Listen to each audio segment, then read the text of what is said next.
ರಾಜ್ಯದಲ್ಲಿ ದಿನದಿಂದ ದಿನಕ್ಕೆ ದರೋಡೆ ಪ್ರಕರಣಗಳು ಜಾಸ್ತಿ ಆಗ್ತಾ ಇರುವಂತಹ ಹಿನ್ನೆಲೆಯಲ್ಲಿ ಅವಳಿ ನಗರದ ಪೊಲೀಸರು ಹೈ ಅಲರ್ಟ್ ಆಗಿದ್ದು ಮುಂಜಾಗ್ರತಾ ಕ್ರಮವಾಗಿ bank security agency, currency chest agency ಮತ್ತು ಬ್ಯಾಂಕ್ ಲೀಡ್ ಮುಖ್ಯಸ್ಥರನ್ನ ಕರೆಸಿ ಸುರಕ್ಷತಾ ಕ್ರಮಗಳ ಕುರಿತು ಮೀಟಿಂಗ್ ಮಾಡಲಾಯಿತು.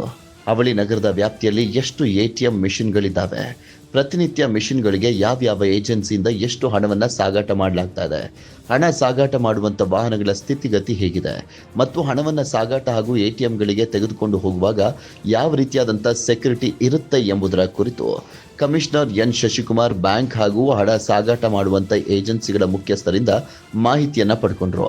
ದರೋಡೆ ಮಾಡುವಂಥ ದರೋಡೆಕೋರರು ಯಾವಾಗ ದರೋಡೆ ಮಾಡ್ತಾರೆ ಅನ್ನೋದು ಗೊತ್ತಾಗಲ್ಲ. ಹೀಗಾಗಿ ಮುನ್ನೆಚ್ಚರಿಕಾ ಕ್ರಮವನ್ನು ಹೇಗೆ ಅನುಸರಿಸಬೇಕು, ಜೊತೆಗೆ ಪೊಲೀಸ್ ಇಲಾಖೆಯ ಜೊತೆ ಹೇಗೆಲ್ಲ ಸಂವಹನ ಇಟ್ಟುಕೊಂಡಿರಬೇಕು ಎಂಬುದರ ಕುರಿತು ಕಮಿಷನರ್ ಶಶಿಕುಮಾರ್ ಅವರು ಹಣ ಸಾಗಾಟ ಮಾಡುವಂಥ ಸಿಬ್ಬಂದಿಗಳಿಗೆ ಹೇಳಿದರು. ಹುಬ್ಬಳ್ಳಿ, ಧಾರವಾಡ ಮತ್ತು ಧಾರವಾಡ ಜಿಲ್ಲೆ ವ್ಯಾಪ್ತಿಯಲ್ಲಿ ಇರುವಂತಹ bank, financial institutions, rural banks ಮತ್ತು ಬೇರೆ ಬೇರೆ ಹಣಕಾಸಿನ ವ್ಯವಹಾರ ಮಾಡುವಂತಹ ಆರ್ಥಿಕ ಸಂಸ್ಥೆಗಳ ಜೊತೆ ಒಂದು ಸಭೆಯನ್ನು ಇವತ್ತು ಆಯೋಜನೆ ಮಾಡಲಾಗಿತ್ತು. ಸುಮಾರು 2 ಗಂಟೆಗಳ ಕಾಲ ನಡೆದಂಥ ಈ ಒಂದು ಸಮಾಲೋಚನಾ ಸಭೆಯಲ್ಲಿ ಬ್ಯಾಂಕ್ಗಳಿರ್ಬೋದು, ಕರೆನ್ಸಿ ಚೆಸ್ಟ್ ಇರ್ಬೋದು, ATM ಸೆಂಟರ್ಸ್ ಇರ್ಬೋದು, ಆಮೇಲೆ ಹಣವನ್ನು ಹಾಕಲಿಕ್ಕೆ ಒಂದು ಬ್ಯಾಂಕಿಂದ ಇನ್ನೊಂದು ಬ್ಯಾಂಕಿಗೆ ತೊಗೊಂಡೋಗುವಂಥದ್ದು, ಚೆಸ್ಟಿಂದ ಬ್ಯಾಂಕಿಗೆ ತೊಗೊಂಡೋಗುವಂಥದ್ದು, ATM ತೊಗೊಂಡೋಗುವಂಥದ್ದು, ಇದರಲ್ಲಿ ಲಾಟ್ ಆಫ್ ಪ್ರೈವೇಟ್ ಪ್ಲೇಯರ್ಸ್ ಕೂಡ ಇನ್ವಾಲ್ವ್ ಆಗಿದ್ದಾರೆ. ಅವರೆಲ್ಲರದ್ದು ಸೇರಿದಂತೆ ಒಂದು ಸಭೆಯನ್ನು ಮಾಡಿಬಿಟ್ಟು ಸುರಕ್ಷಿತವಾಗಿ ಹಣವನ್ನು ಟ್ರಾನ್ಸ್ಪೋರ್ಟ್ ಮಾಡುವಂಥದ್ದು ಮತ್ತು ಹೋಲ್ಡ್ ಮಾಡುವಂಥದ್ದು, ಅದಕ್ಕೆ ಏನೇನು ಮುಂಜಾಗ್ರತಾ ಕ್ರಮಗಳನ್ನ ಕೈಗೊಳ್ಳಲಾಗಿದೆ ಅನ್ನೋದ್ರ ಬಗ್ಗೆ ಒಂದು ಆಡಿಟ್ ರೀತಿಯಲ್ಲಿ ಸೆಕ್ಯೂರಿಟಿ ಆಡಿಟ್ ರೀತಿಯಲ್ಲಿ ಮಾಡಲಾಯಿತು. ಸೊ ಈ ಸಂದರ್ಭದಲ್ಲಿ ಸುಮಾರು 250ಕ್ಕೂ ಹೆಚ್ಚು ಬ್ಯಾಂಕ್ ಮತ್ತು ಫೈನಾನ್ಷಿಯಲ್ ಇನ್ಸ್ಟಿಟ್ಯೂಷನ್ಸಿಂದ ಬ್ಯಾಂಕ್ ಅಫಿಷಿಯಲ್ಸು ಮತ್ತು ಈ ಪ್ರೈವೇಟ್ ಪ್ಲೇಯರ್ಸ್ ಯಾರ್ಯಾರಿದ್ದಾರೆ ಅವರೆಲ್ಲ ಬಂದಿದ್ದರು. ಅವ್ರಿಗೆ RBI ಗೈಡ್ಲೈನ್ಸ್ ಪ್ರಕಾರ ಏನೆಲ್ಲ ನಿಯಮಗಳನ್ನು ತಗೋಬೇಕು, ಫಾಲೋ ಮಾಡಬೇಕು ಅನ್ನೋಂಥದ್ದನ್ನು ಸೂಚನೆ ನೀಡಲಾಗಿದೆ.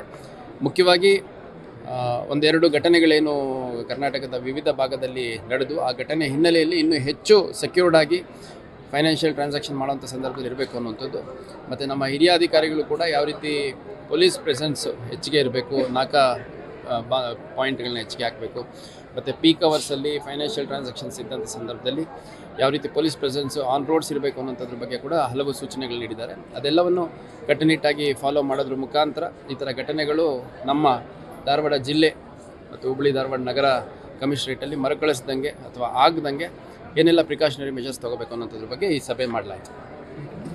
ಸರ್, ಈಗ ನೋಡಿ, ನಾವು ಲೀಡ್ ಬ್ಯಾಂಕ್ ಮ್ಯಾನೇಜರ್ ಯಾರಿದ್ದಾರೆ, ಬ್ಯಾಂಕ್ ಆಫ್ ಬರೋಡಾದವರು, ಸೊ ಅವ್ರ ಜೊತೆ ನಿರಂತರವಾಗಿ ನಾವು ಕಾಂಟ್ಯಾಕ್ಟಲ್ಲಿ ಇರ್ತೀವಿ. ಮತ್ತು ಈ ಘಟನೆಗಳ ಹಿನ್ನೆಲೆಯಲ್ಲಿ ಫ್ರೈಡೇ ಮತ್ತು ಸ್ಯಾಟರ್ಡೇ 2 ದಿನ ನಮ್ಮ ಠಾಣಾವಾರು ಸಭೆಗಳನ್ನು ಕೂಡ ಮಾಡಿದ್ದಾರೆ ಅವ್ರವ್ರ ವ್ಯಾಪ್ತಿಲಿರುವಂಥದ್ದು. ಸೊ ಅಲ್ಲಿ ಸಾಕಷ್ಟು ಇನ್ನೂ ಪೂರಕವಾದ ತಯಾರಿ ಬ್ಯಾಂಕ್ಗಳು ಕೂಡ ಮಾಡ್ಕೊಳ್ಳೋಂಥ ಅವಶ್ಯಕತೆ ಇದೆ. ಅದ್ರ ಜೊತೆಗೆ ಈ ಪ್ರೈವೇಟ್ ಎಸ್ಟಾಬ್ಲಿಷ್ಮೆಂಟ್ಸ್ ಏನು ಒಂದು ಕಡೆಯಿಂದ ಇನ್ನೊಂದು ಕಡೆ ಹಣ ಟ್ರಾನ್ಸ್ಪೋರ್ಟ್ ಮಾಡ್ತಾರೆ, ಅವರು ಕೂಡ ಇನ್ನೂ ಹೆಚ್ಚು ಕೇರ್ಫುಲ್ಲಾಗಿ ಹೋಗುವಂಥದ್ದು, ವಿತ್ ಡ್ಯೂ ಪ್ರಾಪರ್ ಸೆಕ್ಯೂರಿಟಿ ಹೋಗುವಂಥದ್ದು. ಮತ್ತು ಕೆಲವು ಬ್ಯಾಂಕ್ಗಳಲ್ಲಿ ಇಂಟರ್ನಲ್ ಟ್ರಾನ್ಸಾಕ್ಷನ್ಸ್ ಆಫ್ ಮನಿ ಆಗುವಂಥದ್ರ ರಿಲೇಟೆಡ್ ಕೆಲವು ಸಮಸ್ಯೆಗಳಿದೆ. ಅಂದರೆ ಇವಾಗ up to 10 lakhs and above ಇದ್ದರೆ ಮಾತ್ರ ಗಾಡಿಗಳಲ್ಲಿ ಹೋಗಬೇಕು ಅನ್ನೋಂಥದ್ದಿದೆ. ಅದಕ್ಕಿಂತ ಕಮ್ಮಿ ಇದ್ದರೆ ಅಫಿಷಿಯಲ್ಸೇ ತೊಗೊಂಡು ಹೋಗುವಂಥದ್ದು, ಕೆಲವು ಸಾರಿ ಬೈಕ್ಗಳಲ್ಲಿ ಟ್ರಾನ್ಸ್ಪೋರ್ಟೇಷನ್ ಆಗ್ತಾ ಇರುವಂಥದ್ದು, ಈ ಥರದ್ದೆಲ್ಲ ಲ್ಯಾಪ್ಸಸ್ ಇದೆ. ಅದ್ರ ಜೊತೆಗೆ ಈ ಥರ ಅಫೆನ್ಸಸ್ಸು ತುಂಬ ಮೇಜರ್ ಅಫೆನ್ಸಸ್ ಮಾಡೋವಂಥದ್ದು ಔಟ್ಸೈಡ್ ಹೊರಗಡೆಯಿಂದ, ಜನರಲಿ ನಾನ್ ಲೋಕಲ್ಸ್ ಬಂದು ಮಾಡೋಂಥ ಸಾಧ್ಯತೆ ಜಾಸ್ತಿ ಇರುತ್ತೆ. ಯಾಕೆಂದರೆ ಅಕಸ್ಮಾತ್ ಸಿಕ್ಕರೂ ಅಲ್ಲಿ ಲೋಕಲಿ ಅವ್ರುಗಳಿಗೂ ಏನು ಬದನಾಮ ಆಗೋದಿಲ್ಲ ಅನ್ನೋಂಥದ್ದು.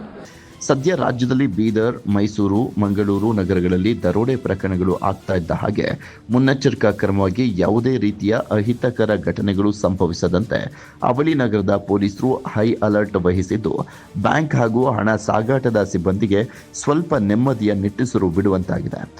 Vinay Reddy, crime bureau, public next.